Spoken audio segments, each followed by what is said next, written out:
Bonjour les amis.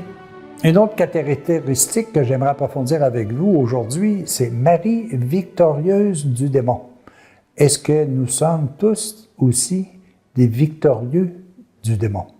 Je vous lis ce texte du livre de l'abbé Laurent Gagnon, « Voici ta mère ». Par la suite, on approfondira certains aspects. Écoutez bien. Marie a écrasé toute tentative du serpent menteur en se référant à la parole de Dieu. Comme dit le psaume, « De ton arme, tu les vises en pleine face » au psaume. Satan avait trompé Ève en lui présentant une belle illusion pour la détourner du plan et de la parole de Dieu. Marie, au contraire, chercha sa sécurité dans la parole de Dieu. Au jour de l'Annonciation, lorsque le messager se présenta, Marie vérifia dans la foi si le messager disait la même chose que Dieu. Alors seulement elle donna son assentiment. Et moi, qui suis-je? Dans ma vie, suis-je capable de discerner l'illusion de la vérité? Est-ce que je pense que l'argent va faire mon bonheur? Est-ce que je crois que le luxe me rendra heureux? Est-ce que je pense comme Ève que les plaisirs sensibles me rendront heureux, que mes choix personnels seront plus sages que le choix de Dieu? Comprendrai-je que l'humilité de Marie a triomphé de l'orgueil d'Ève et qu'elle l'a mise en sécurité contre les astuces du démon? Marie s'est faite humble et petite. Dieu l'a fait grande et puissante, comme le démon et le mal, contre le démon et le mal. Il me faut comprendre que l'humilité est aussi ma sauvegarde. Dieu résiste aux orgueilleux, mais il donne sa grâce aux humbles, nous dit Pierre. Il a jeté les yeux sur l'abaissement de sa servante. Désormais, toutes les âges me diront bienheureuse. Et si je reste avec ma mère spirituelle comme un fils et une fille, elle m'apprendra l'humilité et me protégera de toute illusion. Ici, j'ai quelque chose d'intéressant à vous dire, les amis. Je regardais dans notre ami Larousse, notre bon petit dictionnaire, la définition du mot « démon ».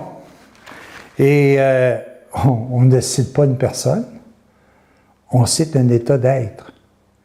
Je vais vous dire quelques éléments que mon cher Larousse m'a transmis. Il définit démon de la façon suivante. Une pensée dans laquelle repose l'esprit du mal, de l'illusion, de la souffrance. Une pensée néfaste, méchante, mauvaise habitude, instinct, un défaut. Ce qui m'empêche d'être pleinement heureux. D'ailleurs, on dit souvent d'un ancien alcoolique, cet alcoolique-là qui est guéri, ou en partie, si vous voulez, dit « J'ai vaincu mon démon ». Ce n'est pas une personne, j'ai vaincu mon démon. Alors, ça m'amène à penser, est-ce qu'il n'y aurait pas à l'intérieur de nous, de ces pensées négatives, de ces défauts, de ces faiblesses, et que l'on appellerait tout simplement démon? Ce n'est pas nécessairement une personne, un démon. C'est tout simplement ce qui m'habite et qui m'empêche d'être pleinement heureux.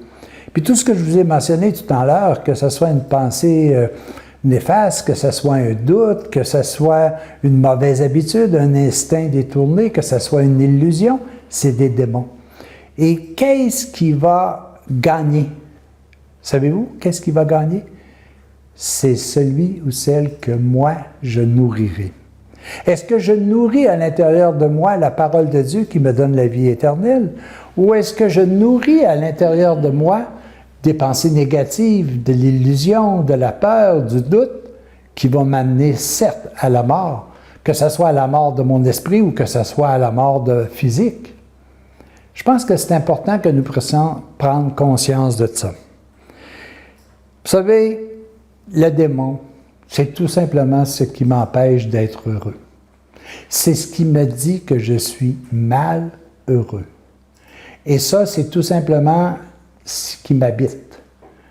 Nous sommes habités, nous sommes vraiment un terrain de guerre, si vous voulez, à l'intérieur de nous. Entre le beau, le bon, le juste, le louable, entre ce qui est mal, ce qui est faible, ce qui est doute, ce qui est, si vous voulez, une entrave à ma vie éternelle. Alors, mes amis, à moi de décider maintenant, est-ce que j'élimine de moi ce qui m'empêche de véritablement être heureux? Mais éliminer, ce n'est pas détruire, c'est remplacer. Il faut, pour la personne qui est alcoolique, pour la personne qui a des doutes, pour la personne qui a peur, il faut remplacer le tout par quelque chose de beau, de bon, de juste, de louable. C'est se donner un nouveau défi dans la vie. C'est de construire des choses qui nous procurent du bonheur. Du bonheur terrestre, oui, mais surtout préparer du bonheur céleste. À la question, on se la pose, est-ce que vous voulez véritablement être heureux? Ben, si l'on veut tout simplement être heureux, nous n'avons tout simplement qu'à faire en sorte qu'à l'intérieur de nous soit vainqueur le beau, le bon, le juste, le louable. À tous et à chacun, bravo pour votre victoire.